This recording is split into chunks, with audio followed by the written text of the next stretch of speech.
ऐसी गोपी की कथा है जो गोपी भगवान के प्रेम में भगवान के दर्शन के लिए अपने प्राण त्याग देती है। उस गोपी की कथा सुना रहा हूं आप लोगों को। और फिर वो गोपी पूर्व में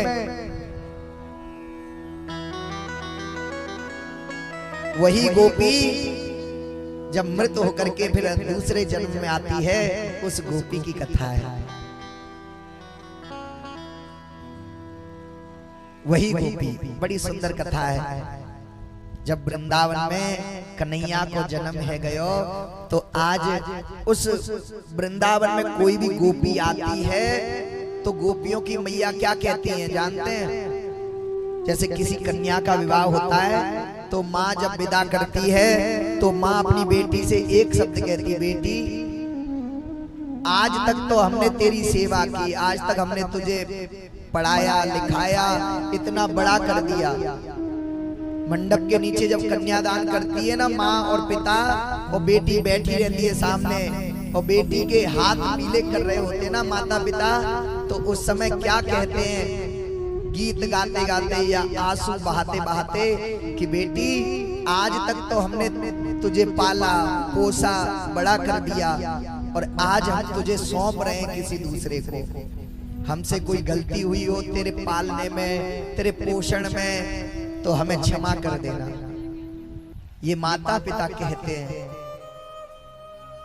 और आज एक गोपी जब वृंदावन को ब्याहने जा रही है, और वृंदावन जब विदा होने जा रही थी, तो उसी गोपी की माँ ने उसे समझाया, बेटी वृंदावन में एक नंद का छोरा रहता है,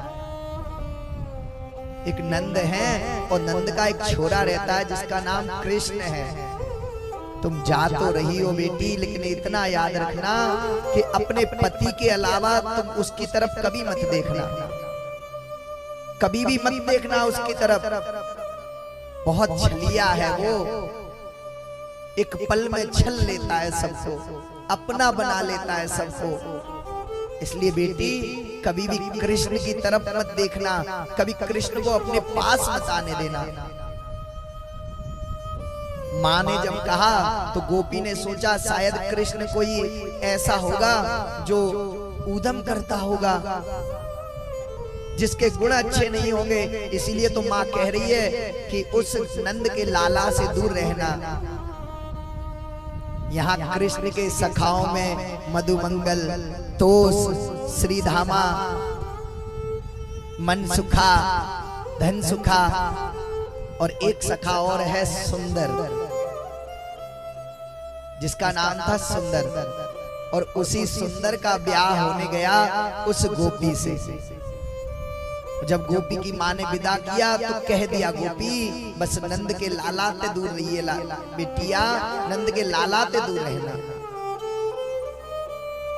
पालकी चली है विदा होकर के, और पालकी जैसे ही वृंदावन के नजदीक पहुंची है यमुना के किनारे, तो सुंदर ने कहा उस गोपी से जिसका नाम था माधवी, माधवी नाम था जिसका, उस गोपी से कहा, माधवी देखो मुझे ऐसा प्रतीत हो रहा है मेरो कन्हैया मेरो सखा यहीं कहीं कुंजन में खेल रहा होगा, और अभी दौड़ करके आएगा, अभी आएगा देखना गोपी, मुझे ऐसा प्रतीत हो रहा है। और जैसे ही सुंदर ने पुकारा कि कन्हैया यहीं कहीं होंगे, और कन्हैया उसी क्षण उसी पल वहां पर पहुंच करके सुंदर से पूछने लगे, सुंदर क्या हुआ, ये पालकी में क्या लेके जा रहे हो, क्या है पालकी में? सुंदर कहता है, भैया मेरो ब्याह है के आयो है, तो तेरी भाभी है पालकी में। अरे वाह भैया तेने ब्याह कर लियो और मोकू न बतायो। अच्छा चल ब्याह में ना ले गयो कोई बात ना है, तू एक काम कर मोकू भाभी के दर्शन करा दे, मोकू भाभी को मुखड़ा दिखा दे बस। सुंदर ने तो कह दिया जा देख ले भाभी को मुखड़ो, जा पालकी उतार करके और पर्दा हटा करके तू भाभी को देख ले जा। और कन्हैया जब पहुंचे हैं उस माधवी गोपी के पास में, तो आज उस गोपी ने वो पल, वो क्षण, वो शब्द याद कर लिए जो उसकी माँ ने बताए थे। उसकी माँ ने कह दिया था कि बेटी उस नंद के लालाते दूर रहना। सुंदर ने जब कहा माधवी मेरो कृष्ण तुम्हारे दर्शन करने आयो है, तुम्हारो मुखड़ो देखने आयो है, जाको मुखड़ो दिखा दे। लेकिन गोपी ने आज वो छल कर दिया, आज पूरा शरीर, पूरा घूंघट ओढ़ करके कस करके पकड़ लिया। नहीं नहीं, मैं अपना मुख नहीं दिखाऊंगी और मैं बाको मोड़ो ना देखूंगी।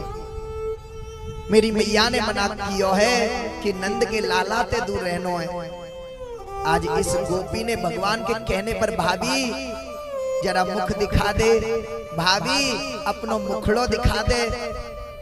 लेकिन गोपी ने अपनो मुखड़ो न दिखायो तो कन्हैया ने भी कह दियो पल भर में, ठीक है गोपी आज मैं कह रहा हूं कि मुखड़ो दिखा दे, तो आज तेने मुंह छुपा लियो। एक समय ऐसा आएगो कि मेरे मुख के दर्शन करने के लिए तू तड़पेगी, तरसेगी, तरसेगी तू। गोपी को नहीं पता था कि कृष्ण कोई साधारण है। गोपी तो यही जानती थी कि ग्वाला है कोई। गोपी को नहीं पता था कि ये साक्षात परमात्मा है जो लीला करने आया है। ये उस गोपी की कथा चल रही है जिस गोपी का नाम माधवी है। और माधवी अपने ससुराल पहुंची और ससुराल पहुंच करके माधवी ने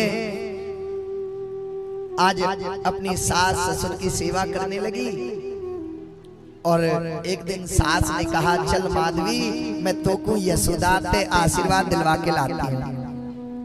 और सासू माँ उस माधवी नाम की गोपी को अपनी बहू को ले गई है यशोदा के घर।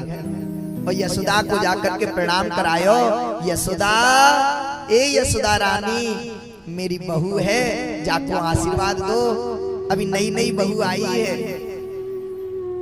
यशोदा ने कहा अच्छा अच्छा। और यशोदा ने अपनी सेविकाओं से कहा, दासियों से कहा जाओ जाओ अंदर से कुछ वस्त्र इत्यादि लेकर के आओ, नई बहू आई है।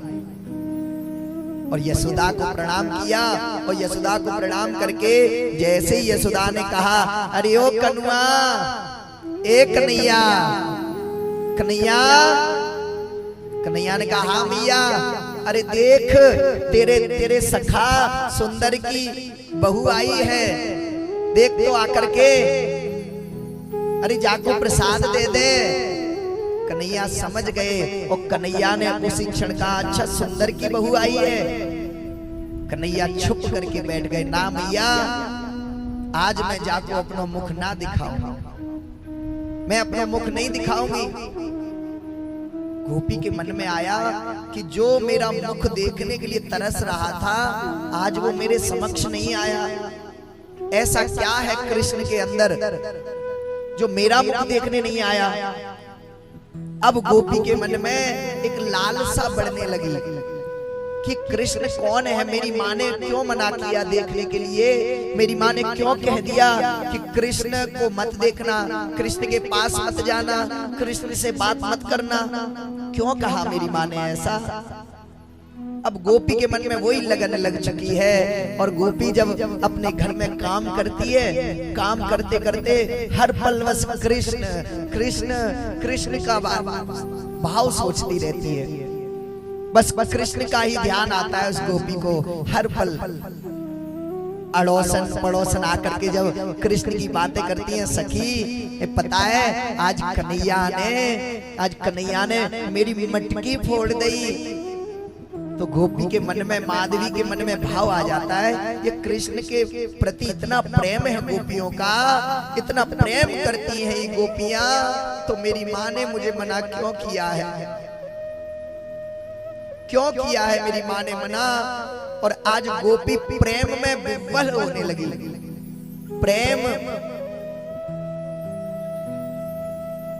प्रेम में जब विह्वल हो उठी, कृष्ण नाम से प्रेम हो गया। देखा नहीं है कृष्ण को और प्रेम करने लगी, बहुत प्रेम करने लगी, इतना प्रेम करने लगी कि अब तो ये चाहती है कि कभी हमारी गली से भी श्याम सुंदर आ जाए। हमारी गली में भी कभी कन्हैया आ जाए, हम दर्शन कर लें बस। लेकिन कन्हैया तो रुष्ट है, रूठे हुए हैं, कन्हैया नहीं आना चाहते। क्यों? इसी गोपी ने तो मना कर दिया था कि मैं अपना मुख ना दिखाऊंगी। आज गोपी तरस रही है, झाड़ू लगा रही है, कृष्ण कृष्ण कृष्ण मन में लगन लगी है। और झाड़ू लगाते लगाते कचरा भरा है उसने, और कचरा भर करके बाहर से एक महात्मा जा रहे थे, पूरा कचरा भरा और कचरा भर करके महात्मा के ऊपर फेंक दिया। महात्मा के ऊपर जैसे ही कचरा फेंका है, पूरा कूड़ा फेंक दिया। महात्मा गुस्से में आकर के कहते हैं, अरे बावरी है गई है तो को दिखना रहे हो, जब गली मोहल्ला में को और भी निकले। गोपी रोती रोती कहती है, बाबा आपका कहना सत्य है, लेकिन मेरा सब कुछ तो श्याम सुंदर के पास रह गया। मेरा तन, मेरा मन, मेरा हृदय, मेरा प्रेम, सब कुछ तो श्याम सुंदर ले गए। हम मेरे पास केवल ये कूड़ा ही तो रहा, इस कूड़े को केवल आप स्वीकार कर। मेरा सब कुछ तो श्याम सुंदर ले गए बाबा, अब ये कूड़ा ही तो है, ये कूड़ा तुम ले जाओ। वो बाबा समझ गए कि ये गोपी प्रेम करने लगी है कन्हैया से, कृष्ण के विरह में तड़पने लगी है गोपी। होश ही नहीं रहता माधवी को। और आज जब गिरिराज धारण किया कन्हैया ने, तो माधवी के मन में आया, मेरी मैया ने कहा कि कृष्ण को मत देखना, कृष्ण के पास मत जाना, नंद के लाला से बात मत करना। मैं देखूं तो सही कि ये 7 वर्ष को छोरा और जन पर्वत धारण कियो है, कैसो दिखे जी। शाम हो चुकी थी, कन्हैया पर्वत धारण किए हुए थे और माधवी देख रही थी उस समय भगवान को। लेकिन इतनी भीड़ थी, इतनी भीड़, ग्वाल वाल गोपियां, नंद बाबा, यशोदा, गैया सब घेर करके खड़े हुए थे कृष्ण को। माधवी पास नहीं पहुंच पाई, केवल और केवल वो उंगली दिखाई दी माधवी को, छोटी सी उंगली, छोटो सो कन्हैया। माधवी और विह्वल हो गई, प्रेम में विभोर हो गई, इतना अनन्य प्रेम करने लगी कि आज प्रेम के वशीभूत में होकर के माधवी दिन प्रतिदिन रोने लगी। कृष्ण भी रूठे हुए थे, कृष्ण भी जानते थे। और आज वो पल आने वाला है कि कन्हैया 11 वर्ष तक रहे ब्रज में, लेकिन माधवी को दर्शन नहीं दिए, माधवी को अपना मुख नहीं दिखाया। माधवी को जब मुख नहीं दिखाया, कन्हैया ब्रज छोड़ करके जब जाते हैं, तो माधवी नाम की गोपी उनके विरह में प्राण त्याग देती है, अपने प्राण त्याग देती है। और प्राण त्याग करके यही कहती है अंत समय में कि हे ठाकुर, हे बाके बिहारी, हे गिरिराज जी, मैंने अपने कृष्ण के दर्शन नहीं कर पाए हैं, बस इतना करना कि अब जो जन्म मिले वो मुझे कृष्ण के लिए ही मिले, अब जो जन्म मिले वो कृष्ण के लिए मिले। और ये माधवी कौन है जानते हैं आप? जिस गोपी की कथा मैं कह रहा हूं, ये माधवी कोई और नहीं। जब ये मरी है और मरने के बाद में 1498 में ये माधवी एक राजकन्या बनकर के उत्पन्न हुई। राजकन्या महाराज रतन जी के यहाँ पर ये कन्या पाली राजस्थान में पड़ता है, और पाली में ये कन्या उत्पन्न हुई कुड़की गांव में। और इस कन्या का नाम क्या था जानते हैं? कौन थी ये? मीराबाई। ये वही माधवी है जो कृष्ण के विरह में तड़प तड़प करके मर गई और मीराबाई बन करके प्रकट हुई। मीराबाई बन करके, ये मीरा जो बचपन से ही भगवान के प्रति प्रेम अगाध था। इनके दादाजी इन्हें ले जाया करते थे मंदिरों में, साधु संतों के पास। और मीराबाई जब संतों के पास जाती थी और एक महात्मा जी इन्हें मिले, कुटिया बना रखी थी, और कुटिया बना करके एक छोटे से लड्डू गोपाल अपने पास रखते थे, ठाकुर जी अपने पास रखते थे। जब मीराबाई पहुंची है और मीराबाई जी ने जाकर के कहा, बाबा आपके जो ठाकुर जी हैं वो बहुत प्यारे लग रहे हैं। छोटी सी थी, 5 वर्ष की मीरा, 5 वर्ष की मीरा, और ठाकुर जी के प्रति इतना प्रेम बढ़ गया, बाबा तुम्हारे ठाकुर जी बहुत प्रिय लग रहे हैं, आप इन्हें दे दो, इन्हें दे दो हमें। बाबा ने कहा, बेटी तू क्या करेगी, छोटी सी है, कहीं पटक देगी, कहीं पड़े रहेंगे, एक काम कर, जब बड़ी हो जाएगी तो को ऐसे ठाकुर जी लाके दे दो। लेकिन मीरा तो पूर्व जन्म की वो माधवी थी, वो कृष्ण के प्रति अगाध प्रेम था, और ये मीरा बस कृष्ण के प्रति इतना प्रेम कि बीमार पड़ गई। और बीमार जब पड़ी है, अपने घर में दादाजी से कहती है, दादाजी मुझे वही ठाकुर जी चाहिए, मुझे वही ठाकुर जी चाहिए। और आज भगवान ने उन महात्मा जी को दर्शन दिया सपने में और कह दिया, बाबा तुम तो मेरी पूजा करते हो, मुझे पता है तुम मेरी पूजा करते हो, लेकिन ठाकुर जी की जगह, मेरी जगह वो मीराबाई के यहाँ पर है। बाबा सुबह वो मीरा को दे दो ठाकुर जी। बाबा जगे हैं रात को ही, और रात को जग करके जो देखा आसपास कोई नहीं था, बाबा समझ गए कि आज स्वप्न में नहीं, ठाकुर जी ने साक्षात आकर के कहा है। बाबा ने ठाकुर जी लिए और ले जाकर के दौड़ करके पहुंचे हैं मीराबाई के महल, और जाकर के ठाकुर जी दे दिए। मीरा तपस्या मैंने की है, मीरा पूजा मैंने की है, लेकिन उसका फल तुझे मिल गया बेटी। कौन सा पुण्य किया है तूने?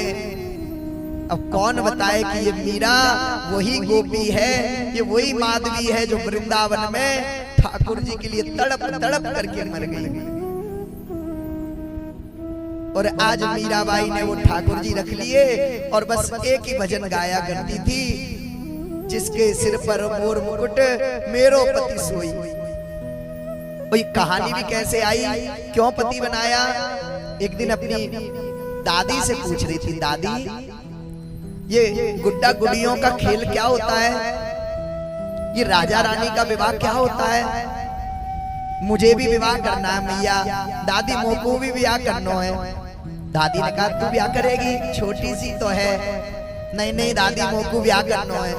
तो दादी ने खेल खेल में मजाक मजाक में कह दिया, अरे तेरी ब्याह की क्या जरूरत है, तेरो तो ब्याह ठाकुर जी के संगे है गयो, जो तेरे गोपाल हैं, तेरे गिरिधर हैं, वही तेरे पति हैं। उस दिन से मीरा ने गिरिधर को अपना पति मान लिया,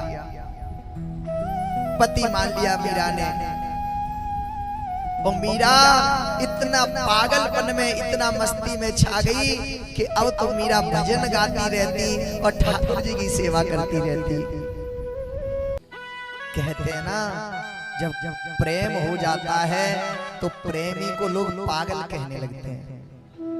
जब प्रेम उमड़ता है हृदय में, जब किसी का किसी से प्रेम हो जाता है तो प्रेमी को सब पागल लगते हैं, या सबको प्रेमी पागल लगने लगता है कि पागल है गयो है, पागल पागल कहते हैं। और पागल का अर्थ क्या होता है जानते हैं? पागल का अर्थ होता है जिसने अपनी इंद्रियों को प्रभु को सौंप दिया हो, वही पागल बन जाता है। जिसने अपनी इंद्रियों को प्रभु के पांव में समर्पित कर दिया हो, गला दिया हो, वही पागल होता है। और मीरा को सब पागल पागल कहने लगे। कई लोग तो ये जानते हैं कि भैया मीरा के पति ने बहुत कष्ट दिया उन्हें। कई लोग सोचते हैं ना कि मीरा के पति ने बहुत कष्ट दिया है, मीरा के पति ने बहुत कष्ट दिया है, परंतु जिन लोगों ने सुना है वो ही ऐसा कहते हैं। मीरा के पति ने कभी कष्ट नहीं दिया उन्हें। मीरा के पति ने कभी भी नहीं रोका मीरा को कि मीरा तू भक्ति मत कर। जब दादू राम जी इनके दादाजी थे और रतन सिंह जी इनके पिताजी, तो इनका विवाह सांगा के पुत्र जो मेवाड़ के राजा थे, सांगा के पुत्र, उनसे करा दिया, जिनका नाम था भोजराज। मीरा का विवाह भोजराज जी से करा दिया। और भोजराज जी इतने भक्त थे भगवान के कि उन्होंने मीरा को कभी नहीं रोका, मीरा को कभी नहीं टोका कि मीरा तू कभी भजन मत कर। जब बारात लौट करके आई थी, विदा होकर के आई थी, तो विदा के समय जब बहू आती है घर में, और बहू जब आती है तो कहते हैं ना कि घर के जो कुल देवता होते हैं, पहले सबसे पहले नई नई बहू को जो देवता होते हैं उनके वो वहां ले जाया जाता है। जब नई नई बहू आती है तो जो गांव के देवता, घर के देवता होते हैं, उनके दर्शन कराने पड़ते हैं सबसे पहले। तो आज जब मीरा को लेकर के पहुंचे हैं भोजराज जी और ससुराल में, तो मीरा जब पहुंची है तो जाकर के सास ने, ननद ने, देवर ने कहा कि मीरा अब तुम हमारे घर में नई नई बहू आई हो, ये हमारे कुल के देवता हैं, एक काम करो तुम अपने इनको झुक करके प्रणाम करो, झुक जाओ, इनको प्रणाम करो। लेकिन मीरा ने कहा ना ना, मेरा शीश केवल मेरे ठाकुर के आगे झुकता है, मेरा मस्तक मेरे गोविंद के आगे झुकता है, मैं किसी और के सामने सर नहीं झुका सकती। मेरे प्राणपति तो मेरे एक ही है, केवल मेरे गिरिधर। जब विदा हो रही थी तो दादू राम जी ने बहुत सारा धन दिया दहेज में, घोड़े, हाथी, गायें, बहुत धन दिया। जब विदा होने लगी तो माँ ने इनके ठाकुर जी रख लिए, और इनके ठाकुर जी जब रख लिए तो बहुत रोई थी मीरा जी, बहुत रोई। बोले नहीं, आप ये धन ले लो वापस, जो दहेज दिया है वो सब ले लो, लेकिन मेरे गोपाल दे दो मुझे। अगर गिरिधर नहीं दोगी तो मैं कल तक जीवित नहीं रहूंगी, मेरे गिरिधर मुझे दे दो, बस मेरे गिरिधर दे दो।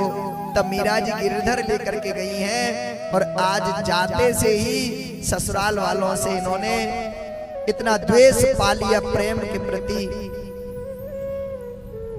और आज मीरा ने कह दिया, नहीं नहीं सासू माँ, मेरा शीश केवल गोविंद के सामने झुकता है, मैं किसी और के सामने सर नहीं झुकाऊंगी। अपमान हो गया सासू माँ का। क्रोध में झल्ला करके भोजराज से कहने लगी, देखो देखो बहू ने आते से ही हमारा अपमान कर दिया। भोजराज ने समझाया, माँ अभी नई नई है और छोटी है, समझदार हो जाएगी तो खुद ध्यान रखेगी। अब सासू माँ और देवर द्वेष रखने लगा, द्वेष रखने लगा। हमारी नाक कटा दी, पहली बार में हमारी बात नहीं मानी। और आने वाले समय में इनके पति भोजराज दिल्ली में युद्ध करते करते घायल हो गए, और 3 वर्ष बाद युद्ध के शांत हो गए, मृत्यु को प्राप्त हो गए। अब आप महसूस करना कि मीरा को कितना ताड़ना दी गई। मीराबाई के जीवन में दुख भक्ति से कम था, तड़प से कम था, परंतु जितना दुख ये मेवाड़ के जो राजा था विक्रम, इसने जो दुख दिया वो बहुत था। जो राणा विक्रम सिंह थे, इनके देवर, इन्होंने इतना दुख दिया है मीरा को, इतना दुख दिया, इतना दुख दिया है मीरा को कि आप कभी उस ग्रंथ को उठा करके पढ़ना, बहुत दुख दिया है मीराबाई को। जब पति शांत हो गए भोजराज, तो मीरा को उठा करके एक महल था इनका पुराना, उस महल में पटक दिया गया, जिसमें इनके पूर्वज मर गए, कई पूर्वज मरते गए, कई पीढ़ियां मर गई उसमें। कोई भूत बंगला बन गया, वो भूतों की आवाज आने लगी उसमें। कई वर्षों से ताला नहीं खुला था, आज मीरा को उस महल में बंद कर दिया जिसमें भूत रहा करते थे। और मीरा अपने ठाकुर जी को ले गई और महल में जाकर के रहने लगी। क्या चाहिए भक्तों को? कुछ नहीं चाहिए, भक्तों को एकांत चाहिए, प्रेमी को एकांत चाहिए। प्रेम करने के लिए भीड़ नहीं चाहिए, प्रेम करने के लिए एकांतवास होता है। भक्ति करने के लिए भीड़ नहीं चाहिए, भक्ति करने के लिए मन स्वच्छ होना चाहिए। और मीरा तो यही चाहती थी कि कब मुझे महल से निकाले और कब मैं अकेले रह करके गिरिवर से बात करूं, गिरिधर से बोला करूं। अकेली रहती रहती मीरा ने उस महल में भजन प्रारंभ कर दिए, भजन गाने प्रारंभ कर दिए, भजन गाने लगी। और उनके भजन का प्रभाव देखो कि जितने पूर्वज इनके मरे थे उस महल में, वो पूर्वज नृत्य करने लगे, पितृ आशीर्वाद देने लगे मीराबाई को कि धन्य है मीरा जो हमारे घर में कुल वधु भक्त बन करके आई है, ऐसी भक्त बहू हमारे घर में आई है, धन्य है मीरा, धन्य है मीरा। पूर्वज आशीर्वाद देने लगे। और आज सुखदेव जी वर्णन कर रहे हैं, राजन परीक्षित है, बड़ा सुंदर भाव चल रहा है। मीरा महलों में बैठी हुई है उस भूत बंगले में, और आज मीरा ठाकुर जी से, गिरिधर से बात करती है। और बात करते करते जब दासियों ने देखा तो राणा विक्रम से कह दिया जा करके, महाराज मीरा तो किसी से बात करती है, महल में कोई आता है जिससे मीरा बात करती है, कोई आता है। आज विक्रम ने रात्रि जाकर के देखा, दरवाजे के बाहर खड़े होकर के, तो अंदर से आवाज आ रही थी। मीरा कह रही थी गिरधर से कि मुझे कब ले चलोगे यहाँ से, मुझे कब अपने चरणों में रखोगे गोपाल, मुझे कब चरणों में रखोगे, कब चरणों में रखोगे। और आज विक्रम सिंह ने ऐसा षड्यंत्र रचा कि आज एक टोकरी में सर्प, इतना भयंकर काटने वाला, डसने वाला सर्प उस टोकरी में रख करके मीरा जी के पास छोड़ दिया। और नाग जैसे ही मीरा जी के पास पहुंचा है, वो मीरा जी के सामने फुकार मार करके खड़ा हुआ नाग, तो मीरा जी आंख बंद करके देख रही हैं जैसे आज मिलने मेरे गिरिधर आ गए, जैसे मेरे गिरिधर प्रकट हो गए। और मीरा जी ने बाहें फैला दी, और बाहें फैला करके मीरा जी बस कह रही हैं, गिरिधर मुझे अपना लो, मुझे अपनी शरण में ले लो, गिरिधर मुझे शरण में ले लो, शरण में ले लो। और आज वो सर्प भी, वो नाग भी देख रहा है कि ये डर नहीं रही है, और मीरा जी ने उस सर्प को लिया और हृदय से लगा लिया, हृदय से लगा लिया। और आज मीराबाई को कष्ट दिए गए। दूसरी बार मीराबाई को घर में एक सत्यनारायण की कथा का कह करके ब्राह्मणों से कहा गया, ब्राह्मण देवता मीराबाई हमारे इस षड्यंत्र में कभी शामिल नहीं हो सकती, समझ जाएगी हमारे षड्यंत्र को, इसलिए एक काम करो ब्राह्मणों, तुम्हें दक्षिणा दी जाएगी, और दक्षिणा देंगे, तुम जाकर के मीरा को ये विष का प्याला दे दो, ये विष का प्याला पिला दो जाकर के मीराबाई को। ब्राह्मणों ने हाथ जोड़ लिए, महाराज हम ऐसा करें, हम आपको धन देंगे ना ब्राह्मण देवता, आप धन ले लो, लेकिन ये विष का प्याला ले जाकर के मीरा को दे आओ, और कह देना कि घर में आज ठाकुर जी का अभिषेक हुआ, कथा हुई तो चरणामृत है। ब्राह्मण मन ही मन ठाकुर जी से प्रार्थना कर रहे हैं, हे ठाकुर आज हमारे द्वारा ऐसा पाप होने जा रहा है, हमारी लाज बचा लेना ठाकुर, हमारी लाज बचा लेना। और मीराबाई के समक्ष ब्राह्मणों ने जो विष का प्याला ले जाकर के रखा, मीरा आज घर में सत्यनारायण की कथा थी, और ये चरणामृत है, P low Mirabai, P low. Mirabai ने बड़े प्रसन्नता से वो कटोरा उठाया, ठाकुर जी के चरणों में रखा, और ठाकुर जी को मन ही मन कहा, ठाकुर तेरे चरणों का जो चरणामृत आया है मेरे लिए, आज में अहो भाग्य हो गई। और मीराबाई ने क्षणिक देर न लगाई, वो प्याला उठाया और गट गट गट करते हुए वो जहर पी, मीराबाई ने जहर पी लिया। एक पल में तो पूरा शरीर नीला पड़ गया, नीलांबर हो गई मीरा, परंतु नेत्रों में केवल एक ही आस थी, हे गिरिधर तेरा अमृत मिल गया, चरणों का अमृत मिल गया। और ठाकुर जी ने तुरंत उस मीराबाई के जहर को अपने अंदर प्रविष्ट कर लिया, वो मूर्ति नीली पड़ने लगी, मीराबाई का जहर समाप्त हो गया।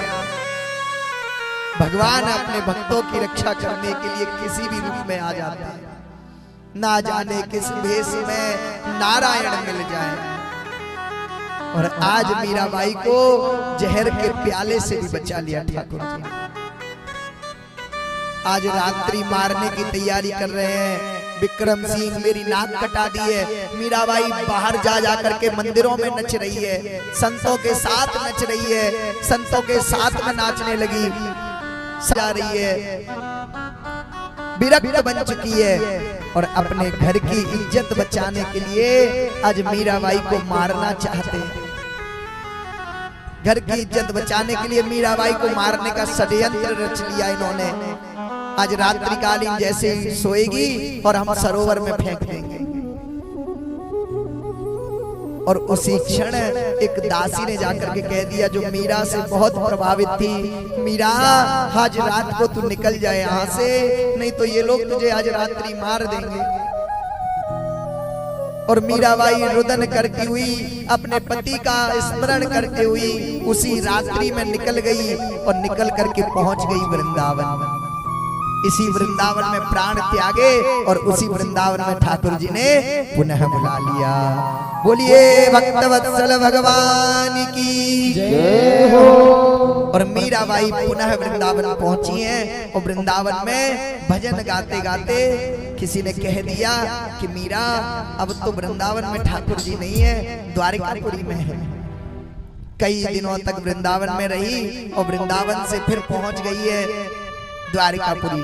और द्वारिकापुरी में जो मूर्ति है मीरा जी उसी मूर्ति में समा गई। आज भी ऐसा प्रचलन है कि मीरा जी ने साक्षात उस मूर्ति में अपना देह त्याग दिया। भगवान ने स्वयं अपने अंदर मीरा जी को स्थापित कर लिया। ऐसी मीरा जी जो रुदन करती रहती थी, गाती रहती थी, बड़ा रुदन किया, बड़ा कष्ट लिया।